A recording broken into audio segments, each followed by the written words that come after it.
Всем салют! Вы на канале «Где моя клюшка, чувак?» И в этом видео мы предоставим вам подробный промежуточный разбор команды Philadelphia Flyers на момент конца февраля. Летчики – это такая команда, которая на протяжении всего сезона напоминает мне американские горки. Причем как по стилю отдельно взятой игры, так и в течение всего сезона. Что с ними творится? Откуда такая нестабильность? Что про Филадельфию говорили перед началом сезона?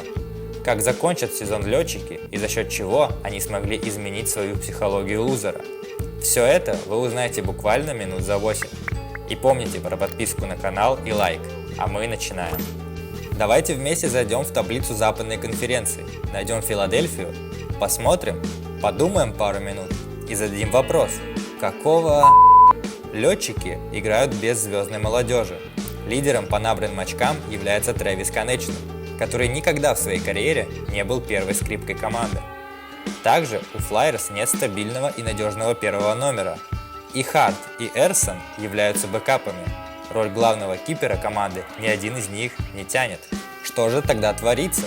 За счет чего Филадельфия идет на 6-м месте, обгоняя даже звездное Торонто? Сейчас разберемся. Для наглядности моего удивления хочется вспомнить прошлый сезон, когда Фила болталась на дне таблицы, обгоняя лишь безнадежные Монреаль и Коламбус, а до заветной восьмерки им не хватало 17 очков. До последнего места, кстати, 16. Может, летом произошли какие-то трансферы, не особо хайповые, но по-настоящему ценные? Ну, во-первых, ушел Энтони Деанджело. Тут окей, защитник толком не умеет обороняться, обладает дурным характером и ожидаемо не ужился с Тартареллой.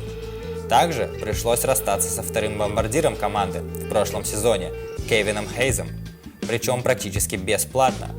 Плюс к этому отдали Ивана Проворова за хорошие драфт и пики, и свободным агентом ушел Ван Римсдейк. А на замену парням пришли... никто. Из всех летних трансферов в составе закрепился лишь один человек – Шон Уокер. Он отыгрывает все матчи, но чаще всего в третьем звене. Кто же тогда набирает очки? Егор Замула, которого подтянули в этом сезоне из фарма, и правда крут, за 44 игры уже набрал 15 очков. Санхейм выдает свой лучший сезон в карьере. Шон Кутюрье тоже разыгрался, хотя в прошлом сезоне можно было подумать, что все, Шон закончился, но нет. При Джоне прогрессирует Оуэн Типпет, габаритный силовик, который не только прикладывает соперников в борт, но и хорош на перехвате.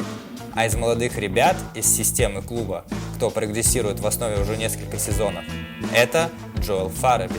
Хотелось его отдельно отметить, как он работает с шайбой и его характер просто топ. Ну вот мы перечислили 5-6 человек, кто удивил в этом сезоне, но разве этого достаточно? Перед сезоном я был уверен, что Фил закончит примерно так же, как и год назад, где-то на дне. Я покопался и нашел прогноз на сезон, составленный летом одним из известных аналитиков со Sports.ru, Константином Булеевым. Он отнес летчиков в категорию команд «шансы теоретические». И вот, что он сказал. В Филадельфии Джон Тартарелло стремится сделать из команды тех самых хулиганов с Брод-стрит. Но пока это не выходит. Появляется резонный вопрос: почему? Самый жесткий тренер НХЛ полностью поменял философию команды из Пенсильвании, выжимая из игроков все возможное.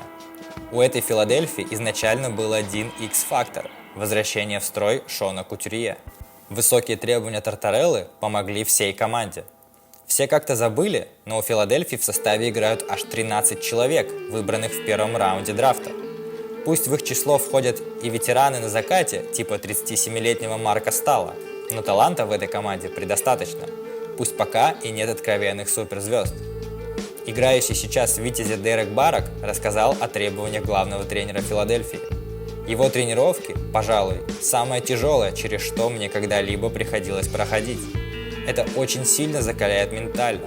Как тренер, он не потерпит никакой предвзятости, делает все для команды. И неважно, зарабатываешь ты 9 миллионов или 900 тысяч, играть будет тот, кто делает это правильно. Летчики – одна из самых бросающих команд лиги.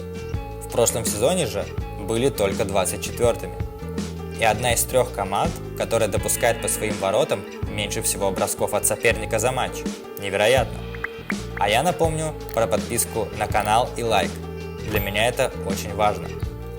И единственный показатель, с которым у Филадельфии явные проблемы – игра в большинстве. Хуже них только Чикаго. Зато надежность меньшинства поражает. Летчики также на втором месте, только уже не с конца. Лучше них нейтрализует меньшинство только Лос-Анджелес. Правда, есть один комментарий от ген-менеджера Филадельфии, который меня несколько настораживает. Мы пытаемся вылезти из ситуации, когда мы в один год попадали в плей-офф, а на другой его пропускали. Плотность таблицы велика, у нас впереди долгий путь, и мы пытаемся построить команду, которая была бы силой на годы вперед, а не на один сезон. Означает ли это, что летчики планируют на дедлайне расстаться с неограниченно свободными агентами, Уокером и Силлером? Такое чувство, что да. Пока болельщики Филадельфии должны быть довольны работой менеджмента клуба. Но когда же Филадельфия будет вести себя как претендент на что-то осязаемое? У болельщиков есть четкий ответ – 2026 год. Тогда истечет контракт Матвея Мячкова в КХЛ, и летчики должны получить 21-летнего игрока, который и физически, и ментально будет полностью готов к важной роли в НХЛ. Конечно, если нынешняя траектория развития Матвея сохранится. К этому времени должны подрасти другие таланты, которых клуб задрафтовал. Кстати, в их число входит 18-летний Егор Заврагин, который пока в Югре отражает 95% бросков и выиграл 10 матчей из 10. Так что будем вместе верить в руководство Филадельфии и в самих игроков. Думаю, на дистанции все-таки получится сколотить что-то действительно стоящее. Что ж, всем спасибо за просмотр, подписывайтесь на канал, ставьте лайк, всем больше хоккея и до скорого. Но это их выбор, и я не могу на них их осуждать.